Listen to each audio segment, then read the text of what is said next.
Watch the ride.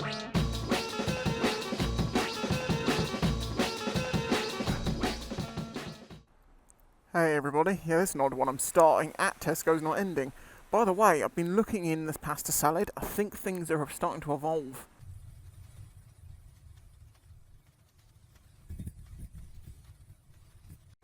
Ugh.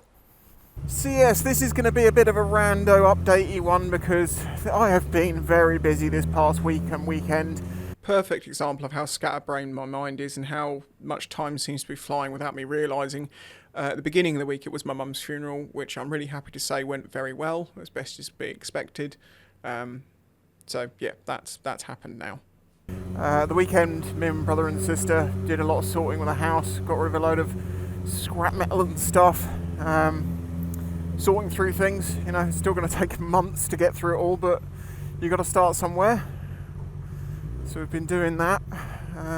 What else happened this week? Oh, I had to pick up my mum's ashes because she's been cremated and she wants to have her ashes scattered at sea, as is tradition with the family. I'm sorry. I cannot be dealing with this slowness. That was a lot more emotional than I was expecting it to be. I walked down there so I could, you know, take a nice walk back, because I didn't fancy doing it on the bike. Just seemed somehow not right. So I walked down there, picked him up, took a nice route back, had a bit of a chat, if you know what I mean. I know that sounds silly, but it kind of felt like the last care thing I had to do. Obviously, after years and years of caring for every day, the house being so completely quiet, not being asked to do anything, it's been very odd, and it felt like my last caring mission to pick him up and bring him back. And I had them in my backpack, so I was like, I don't want to carry them in my hands because God, I might fall over or something. So I put them in my backpack, and I have to say, ashes weigh a lot more than you think they would. And as I'm walking back and, you know, chatting away, I couldn't get my mind off the fact that this was my mum in my backpack, which is a very odd feeling, I'll tell you now. But it also brought back a memory of when I was a kid. When I was like, I don't know, 4, 5 years old, and I wasn't very good at swimming at that point, and my mum would go swimming in the sea. I would like hold onto her back like a sloth while she was swimming along, and I'd get to swim along with her. Yeah, it kind of felt a little bit like that, and as I say, with thoughts of that and just it feeling like the last caring thing I needed to do, other than obviously when we're going to scatter the ashes, but we'll be doing that together, it felt like it had a somewhat of closure in a way to it, and it felt very poignant. But as I say, because of all this, it was quite a bit more emotional than I was expecting it to be. The other thing was the fact that, you know, it felt like bringing her back home after she was taken out of the house by the ambulance crew when she fell over. It kind of felt like right to bring her back home until the final thing's done.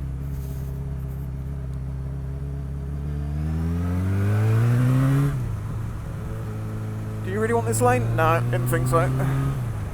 Oh, the sun's come out. Joyous. It's not been like this all day. It's been overcast. Oh, perfect. I've been pretty busy this morning finishing up my tax return. All I've got to do tomorrow is fill the paperwork in. I'd like fill the forms in. It's going to take 20 minutes and then send it.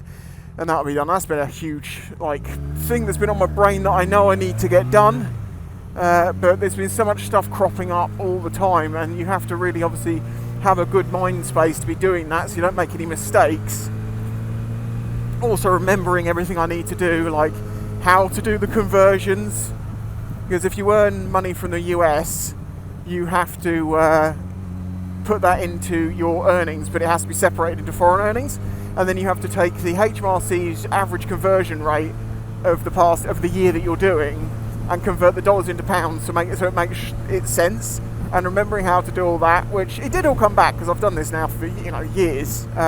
It all came back quite quickly, but this time, rather than next year when I'm like, oh God, how do I do that again? I've written it all out so I can look at it next year, and I've got photos to remind me of exactly what I'm doing. I think it will probably stick this time. But when it's a year apart, it's not something you do every day. It doesn't naturally just snap back. So yes, it's been a bit of a week, to say the least. But we're getting there. Now, ow! Smacked in the face by a fly. How is there a fly around today? It's freezing.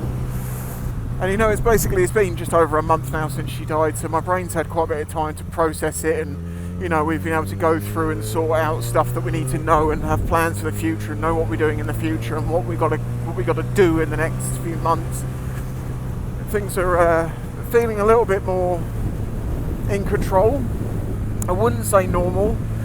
I'm doing everyday things, and things are, you go along as normal as you do, but it feels off. It feels like the frame is just canted to the side a little bit. It's the best way I could describe it. From all the advice that I've been given and people have talked to me about, going through stuff like this, I know that's pretty normal. Things can be relatively normal, but things just don't feel normal. They don't feel right. They feel, it's like that, something's wrong, but you don't know what. Well, obviously I do know what, but in the moment it just doesn't feel the same.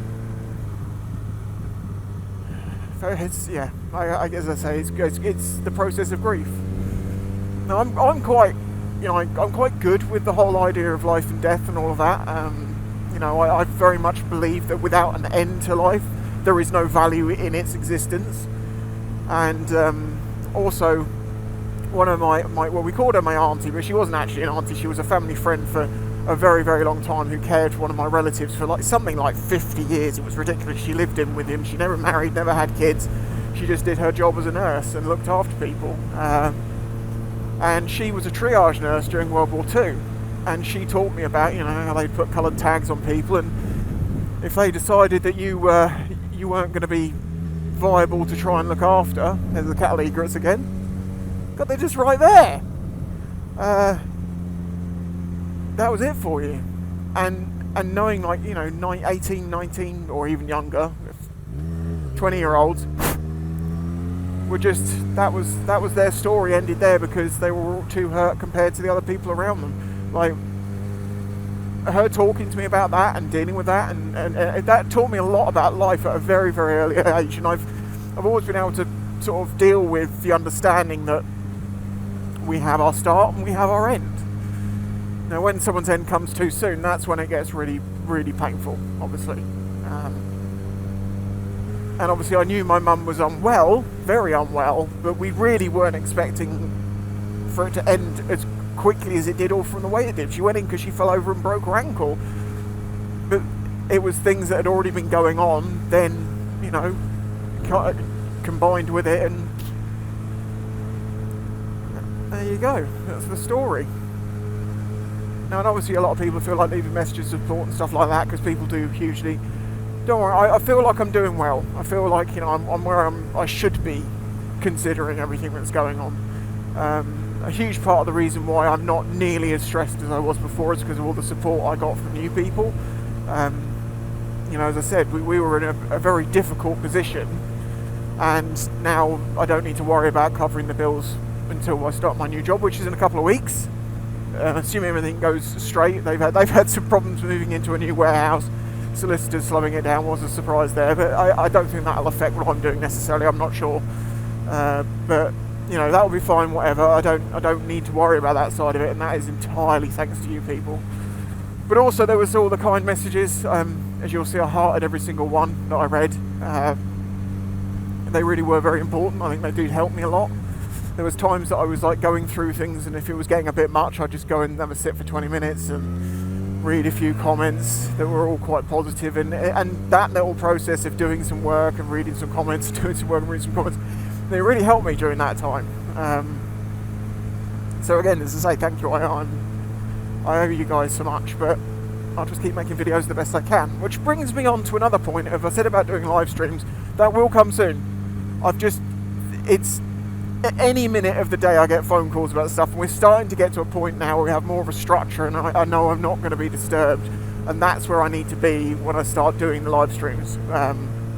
I'll start with just once a week or something like that, and we'll go from there. And it will be, to start with, just chatting. You can ask me questions, a bit like a Q&A maybe, or just discuss anything that's going on that you want to discuss. I'm not going to get too political with anything. I don't want it to be about that. I want it to be about more enjoyable things to talk about. That's been the goings on. What else have I done recently? I've been looking for a game to just get my mind off of things, because I want a game that I can pick up and put down. And I had never played Just Cause 3, because I've heard this is the better of the series in my life, and it was on Steam for like £1.80. And knowing it's Far Cry-esque, and I really have enjoyed playing some of the Far Cries, not so much towards the end, as it was the same game reskinned every time pretty much, although 5 was quite a good storyline, quite funny. Just Cause 3 is a great pick-up, put-down game. Mindless, fun, so much to do in it. It's been good. I've actually enjoyed playing it, and that feeling of enjoyment of doing something has been a little bit absent for a while. That's the thing, I just have to understand that this is not going to be a fun nor easy time, and if I can find any moments of enjoyment during it, then that's a good thing.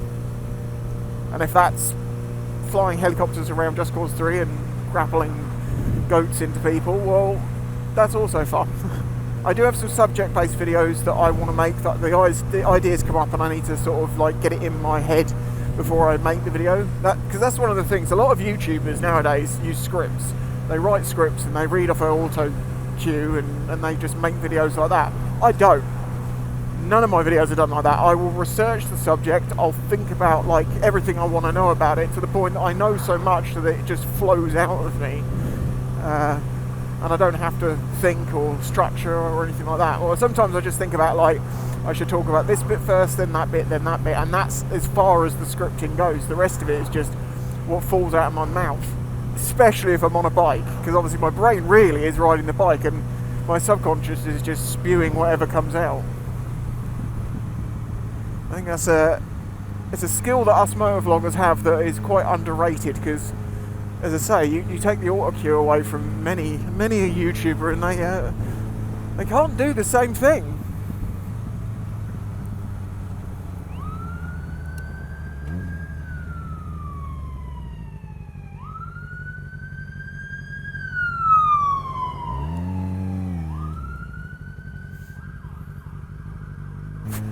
Mosquitoes. There are so many mosquitoes around as well. I don't know if you get mosquitoes in your area, but we definitely get mosquitoes. And at the moment, they are everywhere in swarms. I've been bitten to pieces. At the weekend when I was outside, we were sorting some bits and pieces out outside. The following day, God, I didn't even know they built that down there. The following day, I had like 15 bites up my arms, because that was pretty much the only bit that was out, because I had a hoodie on. Like hands and forearms, back of my neck, just got munched to bits. Right, well that's basically everything I wanted to talk about. So this is another one of those like random updatey videos that I'm doing for, well, one, so people know what sort of thing goes on after you go through something like losing your mum, but also, you know, just documenting it, so if I ever want to look back and see what the times were like, I can. I very much doubt I want to, but it's helping me talk about it to the ether, although you're not the ether at all. But right now you are, because you don't exist yet. You'll exist in the future when you see this. And you'll see it a little bit earlier if you're on my Patreon and you support me through that, or my YouTube members. Thank you very much to those people who are, you know, helping me moving forward month by month with everything.